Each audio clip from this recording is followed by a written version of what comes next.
afternoon, ladies and gentlemen. It's a great pleasure to be here. You'll be aware that my current party affiliations, so it's a bit strange for me to be at the Conservative Party fringe occasion. And indeed, I have it on good authority that you have before you a fruitcake and a loony. There we are. So very nice of you to be here, and I think what I have to say is it's of interest. We're going to get 5 minutes? Okay. 5, 10. Okay, well, I'll be fairly quick. I think we're talking about actually Britain leaving the European Union and the mechanics of it, and but 3 aspects. One, why we should leave the European Union.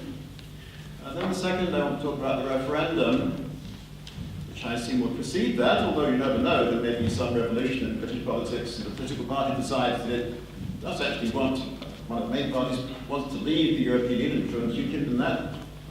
And then finally I'll talk about some of the mechanics of leaving, which actually is a very interesting topic, which I suspect will boom in the next few years. The Bruges Group is setting up a precedent. Okay, why should we leave the European Union? I think the most important reasons are in fact political. If we stay in the European Union, it does mean the end of Britain. It does mean that we're governed by foreigners, with all sorts of consequences. My view would be less free and much worse governed and so on. And it's a politics, to me, that have always been most important. I voted no in 1975. I have always been opposed to a membership of monarchy, the EU and so on. Always, all my life. Ever since I started thinking about this in my early 20s. In fact, John can confirm, but you've been friends for a long time. So, politics is actually by far the most important side of this. If it were true that we would be poorer outside the EU, I would still want us to leave the European Union, okay?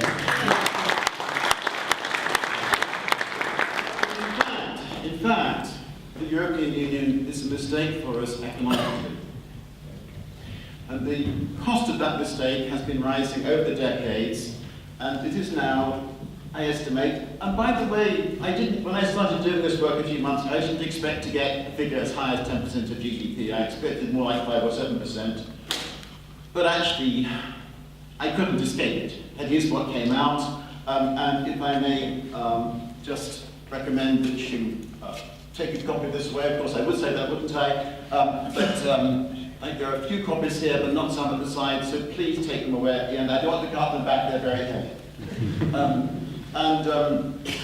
Okay, the costs, the direct cost, what we pay each year to the European Union, which is really the gross cost, because actually the regional money is spent, and the money for farming is often wasted and so on. So it's really 1% of GDP. Today it's about £15 billion, and that could be saved straight away if we left the European Union. It's much more than that. And indeed, much heavier costs are now being incurred because of regulation, a lot of waste, and then also, right from the word go, we've had the resource misallocation on the economist, resource misallocation because of the common agricultural policy, and we still have costs because, to a degree, the EU is a protectionist organisation. And I actually borrowed from Patrick Linford's work to say that it's over 3% of GDP. The cost of waste, of regulation, was put by Peter Mandelson in 2004 as 4% of GDP, all right? And since then we've had more employment directives, we've had the renewables directive, we've had the large combustion directive, large combustion plant directive, and so on. I suggest 5% of GDP is actually quite a moderate estimate. Okay. But by the way, ladies and gentlemen, I haven't included a very important item. I haven't included the fines that are going to be put onto our women's institutes because of the fact that they use the same jam jars. I haven't included that because that's 10% of GDP, and I should have done, shouldn't I? Because it's quite insulting to get our women's institute treated like that. Okay, so that's why we should leave the European Union. Politically, it means the end of Britain. Economically, it's a disaster. It costs us 10% of GDP. Now, the referendum. It's very nice being here, Bruges Group meeting patron, the Iron Lady. Of course, we have a gentleman not very far from here today who also made of iron, cast iron to be precise, the cast iron guarantee that there'd be a referendum on the Lisbon Treaty. I left the Conservative Party when that happened. As far as I was concerned, if the Conservative Party couldn't protect the constitution of my country, there was no point belonging to it. And so Cameron was made of so-called cast iron, but in fact, it wasn't really made of jelly.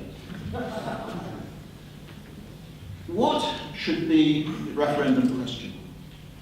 The answer is very simple. You know, you can't keep on fooling the people all the time. The referendum has to be in or out. It has to be in or out. And I can tell you one thing for certain. If William Hague and David Cameron think that by promising a referendum after the general election on some silly little negotiation they've had, and that somehow is going to get neutralised UKIP, they're fooling themselves as well as the people. Okay, so the referendum must be on the in-out question, and it must be, well, it is going to happen sometime. I don't know when exactly, but it will happen sometime. And then we get this question, finally, of what then happens. I'm going to assume, but this is not certain, I'm going to assume that the answer is that British people vote for withdrawal from the European Union. Now, what happens at this stage is going to be fascinating, because to a degree, we're talking about Britain, we'll be creating a revolutionary situation.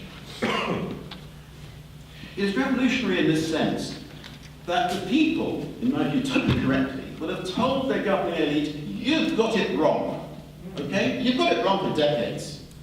And this then means that, again, I'm sure John will sympathise with what I'm about to say, there are lots of problems about how government is organised.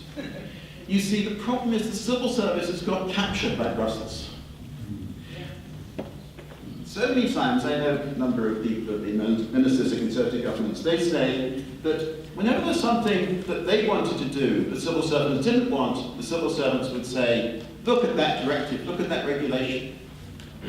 The civil service uses the European Union to obstruct what the politicians, democratically elected politicians, want to do. Okay? So you then have the situation, maybe 2015, maybe 2016, who knows when people have said we want to leave the European Union, and there's a government that presumably has got to carry out that mandate, and yet politicians themselves will be rather uncertain about it all, probably some of them anyway, and the civil service will be opposed. So I just flagged it up as an issue. One further point I want to make is that the Lisbon Treaty contains an exit clause, Article 50, which I have in fact got in my, just in my pocket there, I can read it out to you. It is a trap. Okay, it is a trap. What this, on the face of it, the Lisbon Treaty increases our options. Because if we want to leave, we simply have to go through a process set out in the Lisbon Treaty itself, in this Article 50. Article 50 talks about, there has to be a notification to the Commission, I suppose, and then, no more than 2 years later, withdrawal is actually agreed.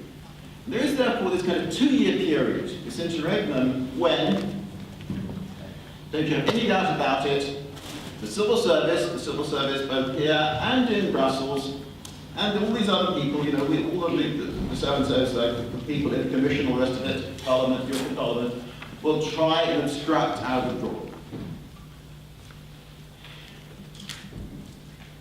There's, in this 2-year period, we're supposed to stay represented in the Council of Ministers. So, you know, we don't have a vote on the issues directly related to our withdrawal. We have apparently votes on other things. Have we left? No. Frankly, what we must do is frankly say, no, we're leaving, we don't care about the Lisbon Treaty, we don't care about Article 50. From now on, you and the European Union are negotiating with an independent and sovereign nation. We don't care what's the Lisbon Treaty, and that's that.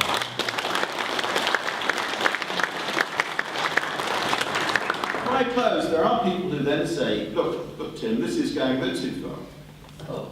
Because talking, you know, they're right, you laugh. You don't have any illusions of what's going on here. This is an attempt to create a United States of Europe. We've had Barroso just a few days ago saying exactly that, you know, without any equivocation or reservation, meaning we cease to be a separate nation. This is not being made up. All right. Then, to withdraw is, to that extent, like the southern states leave the United States of America, don't have any, you know, civil war. Don't have any illusions about what's going on. All right. And we must be very clear at that point that we are a sovereign independent nation. The negotiations are between a sovereign independent nation and the EU. I want free trade with Europe. I want to be friends with Europe. Of course I do. We do not need to belong to the European Union. Thank you.